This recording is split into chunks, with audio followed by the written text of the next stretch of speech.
अब बात करते हैं उत्तर प्रदेश की राजनीति की। यहाँ पर सीएम योगी के फैसले हमेशा से चौंकाते रहे।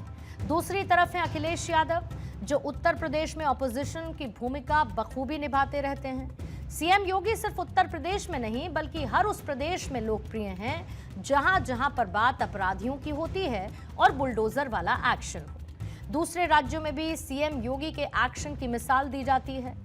लोगों का ये कहना है कि केंद्र में अगर पीएम मोदी हो तो राज्य में योगी जैसे सीएम होने चाहिए, यानी कि डबल इंजन की सरकार में ऐसे फैसले लिए जाते हैं जो फायदे वाले भी हैं और चौंकाने वाले भी हैं। लेकिन इस बार एक ऐसा फैसला होना है जिसमें सिर्फ योगी नहीं बल्कि पूरी की पूरी पार्टी यानी कि बीजेपी को एकजुट होना है। आज इसी फैसले का एनालिसिस करेंगे, जो हालांकि अभी तक लिया नहीं गया है, लेकिन इसे लेकर हलचल काफी बढ़ चुकी है। दरअसल उत्तर प्रदेश में इन दिनों सबसे ज्यादा चर्चा है कि उत्तर प्रदेश बीजेपी का अध्यक्ष कौन होगा, यानी कौन सा वो चेहरा है जिस पर बीजेपी अध्यक्ष के तौर पर राज्य के भरोसा जता सकती है, और कौन होगा वो जो सीएम योगी के लिए सबसे उपयोगी साबित होगा। इसके अलावा उत्तर प्रदेश के नए बीजेपी अध्यक्ष के सामने जिम्मेदारियां अपार होंगी। उन्हें स्ट्रैटेजीज पर काम करना होगा जो समाजवादी पार्टी के लिए एक काउंटर खड़ा कर सके और आने वाले उत्तर प्रदेश के चुनावों में बीजेपी को मजबूती भी दे सके। उत्तर प्रदेश की पॉलिटिक्स के लिहाज से अगर हम बात करेंगे तो यहां पर बीजेपी अध्यक्ष की जिम्मेदारी बहुत महत्वपूर्ण है। अगर आप विधानसभा सीटों के लिहाज से देखेंगे तो यहां पर संख्या सबसे ज्यादा इसी राज्य से आती है, यानी इस राज्य में चैलेंजेस भी उतने ही ज्यादा हैं। इसके अलावा जल्द ही क्योंकि पंचायत चुनाव है, फिर उसके बाद विधानसभा चुनावों को लेकर सरगर्मी तेज हो जाएगी, इसीलिए यह फैसला आने वाले वक्त में बहुत महत्वपूर्ण साबित होगा। कई ऐसे पॉलिटिकल एनालिस्ट हैं जिनका यह मानना है कि बीजेपी के टारगेट पर उत्तर प्रदेश में ऑपोजिशन की भूमिका निभा रहे समाजवादी पार्टी रहेगा। बीजेपी की स्ट्रैटेजी कुछ ऐसी रहने वाली है ताकि वो अखिलेश यादव की रणनीति का तोड़ निकाल सकें। माना यह भी जा रहा है कि बीजेपी अखिलेश यादव की पिच पर सियासी बैटिंग कर सकती है, यानी बीजेपी का फैसला अखिलेश यादव के पीडीए को चैलेंज देगा। पीडीए मतलब पिछड़ा, दलित और अल्पसंख्यक। हालांकि समाजवादी पार्टी के कुछ नेता और प्रवक्ता यहां पर ए का मतलब आधी आबादी से भी लगाते हैं और इसी की काट बीजेपी ढूंढ रही है। दरअसल बीजेपी के टारगेट पर सिर्फ अखिलेश का पीडीए नहीं बल्कि राज्य के चुनाव हैं और इसको लेकर भी चर्चा करेंगे। लेकिन समाजवादी पार्टी की रणनीति को काउंटर करने के लिए बीजेपी का एक्शन प्लान क्या है और कब तक इस एक्शन प्लान को एग्जीक्यूट करने की पॉसिबिलिटी है।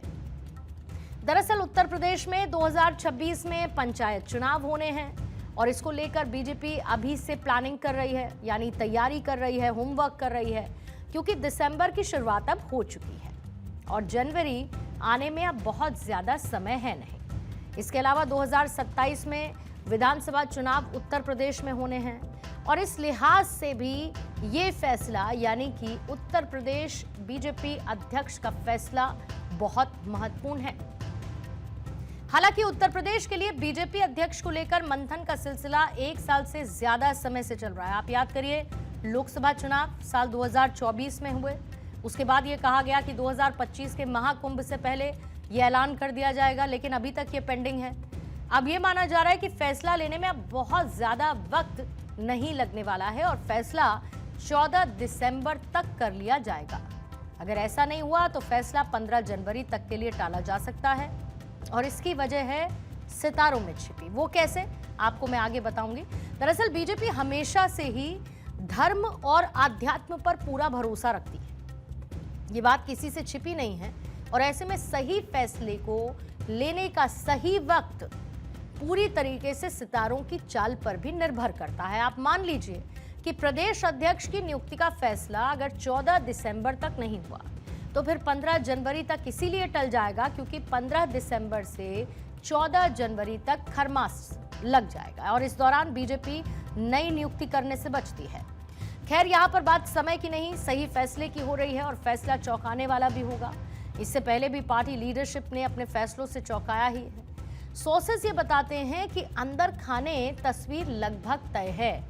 या तो बीजेपी की तरफ से कास्ट कार्ड खेला जा सकता है या फिर जेंडर कार्ड भी मुमकिन है। सूत्रों से मिली जानकारी पर अगर भरोसा करेंगे तो बीजेपी की यूपी यूनिट में ब्राह्मण चेहरे पर या फिर आधी आबादी यानी एक महिला चेहरे को राज्य की कमान सौंपी जा सकती है। बीजेपी की तरफ से जो जिला अध्यक्षों की लिस्ट जारी की गई उसमें अगर आप देखेंगे उसको बाइफिकेट करके तो इसमें 84 में से 45 सवर्ण हैं, 32 ओबीसी हैं और 7 अनुसूचित जाति से आते हैं। बीजेपी इसके जरिए जिले में समाजवादी पार्टी के पीडीए की काट निकालने की कोशिश कर रही है। यानी बीजेपी हर बार की तरह इस बार भी मास्टर स्ट्रोक चल सकती है। पीडीए का मतलब आप जान चुके हैं, लेकिन इसका काउंटर कितना इंपॉर्टेंट है आप ये भी समझिए। पूरा का पूरा खेल ऑपोजिशन के उस नैरेटिव रचने और इस नैरेटिव को काउंटर करने के लिए है। मसलन बिहार इलेक्शन में एसआईआर को लेकर विपक्ष ने पूरी भूमिका बनाई, उसे एनडीए के सियासी योद्धाओं ने ध्वस्त कर दिया। बस कुछ ऐसा ही खेल उत्तर प्रदेश में भी होगा ऐसा माना जा रहा है। लेकिन यहां पर विपक्ष की भूमिका में है समाजवादी पार्टी, जो पिछली हार के बाद से अपनी रणनीति को तैयार करने में जुटी हुई है। पूरी इक्वेशन आप समझिए। साल 2017 में बीजेपी ने उत्तर प्रदेश के लिहाज से ब्राह्मणों को साधने के लिए महेंद्र नाथ पांडे को अध्यक्ष बनाया था, क्योंकि उत्तर प्रदेश में ब्राह्मणों की आबादी करीब 12% मानी जाती है। लेकिन परंपरा यह भी है कि हर इलेक्शन से पहले उत्तर प्रदेश में ऑपोजिशन ये नैरेटिव सेट करता है कि ब्राह्मण नाराज है। साल 2022 का विधानसभा चुनाव आप याद करिए, उस चुनाव में सरकार बीजेपी की बनी, लेकिन 2017 के मुकाबले नंबर ऑफ सीट्स कम रही। ब्राह्मण डोमिनेटेड सीट्स पर बीजेपी को बड़े चैलेंजेस झेलने पड़े और यही वजह है कि साल 2027 को देखते हुए किसी ब्राह्मण चेहरे पर दांव लगाया जा सकता है। लेकिन अभी तो कहानी शुरू हुई है, क्योंकि यूपी में बीजेपी अध्यक्ष की रेस में सिर्फ ब्राह्मण चेहरा नहीं है, बल्कि किसी महिला फेस पर भी दांव बीजेपी खेल सकती है। अब इसकी वजह क्या है? दरअसल बीजेपी ने महिलाओं के 33% रिजर्वेशन की हमेशा से वकालत की है। नारी वंदन अधिनियम आप याद करिए। बीजेपी के लिहाज से बात करें तो सिर्फ मणिपुर ही एक ऐसा प्रदेश है जहां पर अध्यक्ष महिला है और उनका नाम शारदा देवी है। नॉर्थ इंडिया या फिर किसी भी हिंदी भाषी राज्य में महिला प्रदेश अध्यक्ष है नहीं, यानी इस फैसले के चांसेस बहुत ज्यादा है। यूपी में महिला प्रदेश अध्यक्ष को नियुक्त करते हुए नेतृत्व विधानसभा चुनाव के मद्देनजर एक बड़ा गेम खेल सकता है। दरअसल पिछले से कई चुनाव रहे जहां पर महिला वोटर्स का बीजेपी को पूरा समर्थन मिला।